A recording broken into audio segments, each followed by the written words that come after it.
Sweater खूना खत्म होई जाइतो परिवार।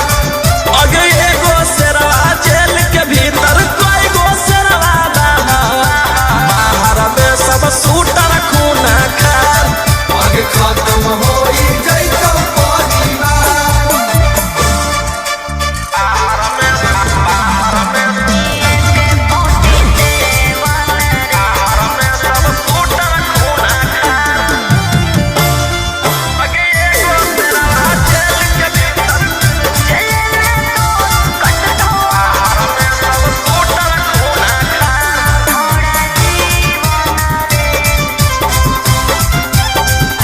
झूठे रखो हनिए के 47 रे लेके घूमो हनी गाड़ी असलेवन रे।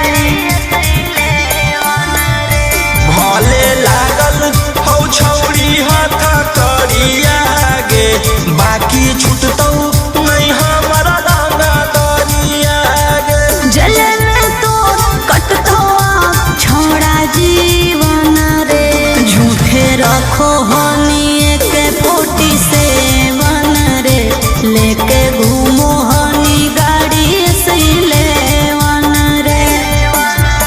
देख ले तोरो छोड़ा भीतर न रह के कोचिले में मोर बिगाड़। अगे एगो शेरवा जेल के भीतर कोई गो शेरवा बाहर में सब सूटर खूना खार।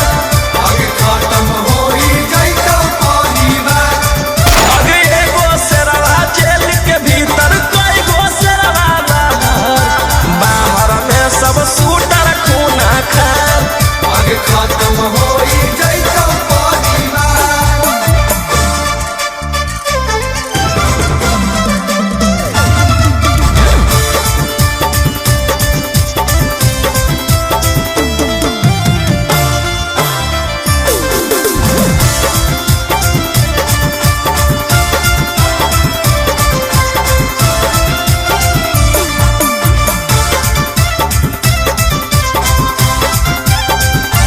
बड़ी करो हनी तू बदमाशी रे। अब जइहे चढ़ सीधे फांसी रे।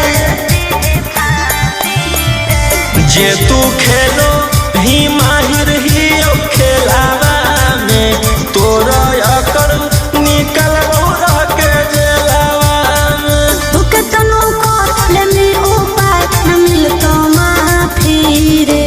बड़ी करो हनी तू बदमाशी रे। अब जइहे चढ़ सीधे फांसी रे। राजा रोग सवन रोही बंद कराए देबो सारा कारोबार। अगे एगो शेरवा जेल के भीतर कोई गो शेरवा बाहर में सब सूटर खूना खार। आगे खत्म होई जाइतो परिवार। अगे एगो शेरवा जेल के भीतर कोई गो शेरवा बाहर में सब सूटर खूना खार। आगे खत्म होई जाइतो परिवार। बस खाली एगो ऑर्डर देना है।